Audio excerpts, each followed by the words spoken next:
तो यह सृष्टि उस नियामक की कृति है और अवतार की घटना ये बताती है कि वह कभी कभी सामने आता है। जब हम लोग इस दुनिया में उधम मचाते हैं और यहाँ का जो बैलेंस है, समत्व है, उसको बिगाड़ते हैं, तो फिर वो बनाने के लिए आता है। इसी को कहा गया यदा यदा ही धर्मस्य ग्लानिर्भवति भारत। हाँ, जैसे बच्चे जब बहुत शोर करते हैं और वो टीचर शिक्षक बार बार कहता है चुप रहो, लेकिन जब वो चुप होते नहीं है तो शिक्षक के हाथ में डंडे का अवतार होता है। बोले आप डंडे के बिना काम नहीं चलेगा। ठीक ऐसे ही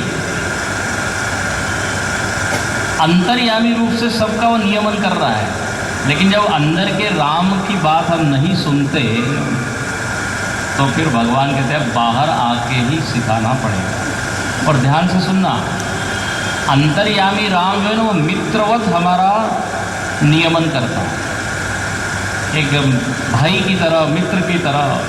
लेकिन वही जब बाहर से आता है तो फिर वो शत्रु की तरह होता है, डंडा।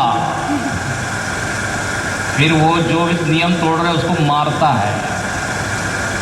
ध्यान रखना, रावण के मन में भी अंतर्यामी था और अंतर्यामी ने कहा था जो करने जा रहे हो ठीक नहीं है। जब सीता जी के हरण के लिए चला है तो इतना डरा हुआ है वो, जो त्रिलोक विजयी है, क्योंकि भीतर वाला कह रहा है सावधान, बी अलर्ट। लेकिन जब नहीं सुना तो फिर भगवान ने कहा बाहर से आना। तो अर्थ क्या है, ये अवतार की घटना एक अद्भुत घटना है, ये साधारण घटना नहीं है। बताइए, जो निर्गुण निराकार अनंत परमात्मा आकार में आ गया, is not a joke, is not a small thing. और हमारे आपके जैसा खेल रहा है, हमारे आपके जैसा बात कर रहा है, चल रहा है, फिर रहा है। जो अदृश्य है वो दृश्य हो गया, जो अनंत है वो शांत हो गया, जो निराकार है वो साकार हो गया, जो गुण दोष से परे वो मालूम नहीं कितने उसमें गुण दिखाई देने लगे। तो ऐसे अवतार, ये सनातन धर्म की विशेषता है। अन्य धर्म में परमात्मा का अवतार नहीं मानते। अन्य धर्म में परमात्मा का या तो दूत आता है या उनका पुत्र आता है। ये हिंदू धर्म है, सनातन धर्म कहता है कुछ नहीं, भगवान कहते मैं ही आता हूँ। Why should I send no other. तो संभवामी युगे युगे, और ऐसा नहीं एक बार नहीं, जब जब जरूरत, और जिस तरह की जरूरत है उस तरह का आकार लेता हूँ। मछली भी बन जाता हूँ, कछुआ भी बन जाता हूँ, आधा शेर आधा मनुष्य, जैसी रिक्वायरमेंट। देखिए, जैसे हम लोग अलग अलग जगह जाते हैं तो अलग अलग वेश धारण करते हैं कि नहीं। पार्टी में जाएंगे तो अलग, शादी में जाएंगे तो अलग, ऑफिस में जाएंगे तो अलग, स्पोर्ट खेलने जाएंगे तो अलग, शोक सभा में जाएंगे तो अलग अवतार। वहाँ कोई चमक दमक ऐसे कपड़े नहीं पहने, वहाँ शादी में तो अलग अलग अवतार होते हैं प्रसंगानुसार, जैसी ज़रूरत है। तो इसलिए भगवान भी अलग अलग समय पे अलग अलग रूप में आते हैं। अच्छा, एक और कल हमने बात कही थी कि एक अवतार समष्टि में होता है और एक होता है व्यष्टि में। ध्यान से सुनना, हम लोगों के मन में ये बस घुसा हुआ है कि जब जब अधर्म बढ़ता है तब तक भगवान आते हैं। तो एक ने कहा कि अब भगवान का दर्शन करना है तो आज से ही मैं अधर्म शुरू करता हूँ, तब भगवान आएंगे। हाँ, ऐसा नहीं है। भक्ति के कारण भी अवतार लेते हैं। अब तुलसीदास जी के सामने राम जी प्रकट हुए तो क्या अधर्म के कारण? समर्थ रामदास स्वामी जी के सामने राम जी आए हैं तो भक्ति के कारण। तो व्यक्तिगत जीवन में जो भगवान का दर्शन होता है उसका कारण भक्ति, और जो समष्टि में जो होता है तब वो कोई ना कोई अधर्म गड़बड़ चीज होती है और उसको संतुलित करने के लिए ये।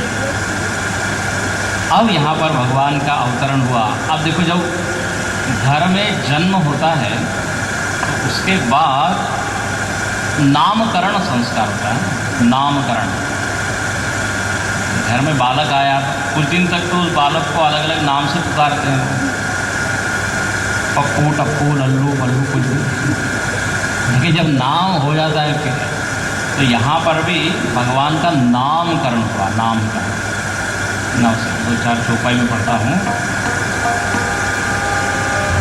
जो आनंद सिंधु सुख राशि, सी करते त्रैलोक सुखासि, सो सुख धाम राम अस नामा, अखिल लोकदायक विश्रामा, विश्व भरन पोषण कर जोई, ताकर नाम भरत बस होई, जाके सुमिरन तेरी पुनासा, नाम शत्रुघ्न वेद प्रकाशा, लक्षण धाम।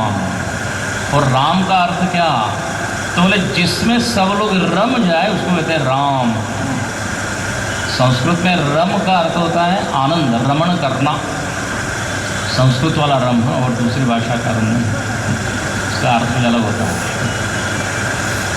तो रमन्ते योगिना यस्मिन्, रमन्ते योगिना यस्मिन् इति राम। और देखो, सब लोग आनंद में ही रमते हैं। ध्यान से सुनना, दुख में कोई रमता है क्या?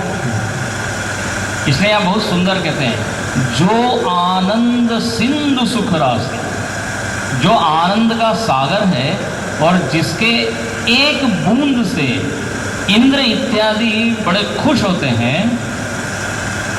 इंद्र का आनंद, रामानंद का एक बूंद। नाउ यू कैन इमेजिन, परम प्रभु का जो आनंद है उसका लवलेश वो इंद्र के पास। तो बोले जो जहाँ पर आनंद की कोई कमी नहीं, आनंद की सीमा नहीं। देखो, पायो परम विश्राम, पूरा ये कथा करने के बाद मिला क्या? परम विश्राम। देखो, हम लोग को जो आनंद चाहिए ना, ऐसा आनंद चाहिए जो दुख न लाए। ध्यान से पकड़ना, ऐसा आनंद चाहिए जो एब्जॉर्बिंग हो, जिसमें हम बहुत समय तक रम सके। ऐसा आनंद चाहिए जो गहरा हो। लेकिन दुनिया से जो आनंद मिलता है ना, वो उथला उथला मिलता है, छूटने वाला मिलता है।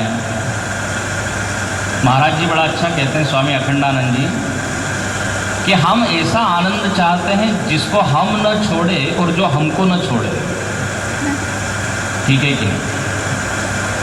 लेकिन होता क्या है, या तो हम छोड़ देते हैं, वो हमको छोड़ के चला जाता है। एक ही वस्तु में हमको आनंद नहीं दिखता, अरे बहुत हो गया, बोर हो गया। या जो आनंद की वस्तु वो हमसे दूर चली जाती है। लेकिन जो आत्मानंद है वो ऐसा है, न तो उसको आप छोड़ सकते हैं, न वो आपको छोड़ता है। इसलिए पूज्य गुरुदेव ने भगवान की डेफिनेशन अच्छी कही। Who is God? बोले जिसको आप चाह कर भी जो हमको न छोड़े वो है परमात्मा। और संसार क्या है? बोले जिसको आप जितना भी पकड़ना चाहें वो कभी पकड़ में ना, जो कभी छूटे नहीं वो राम, और जो कभी पकड़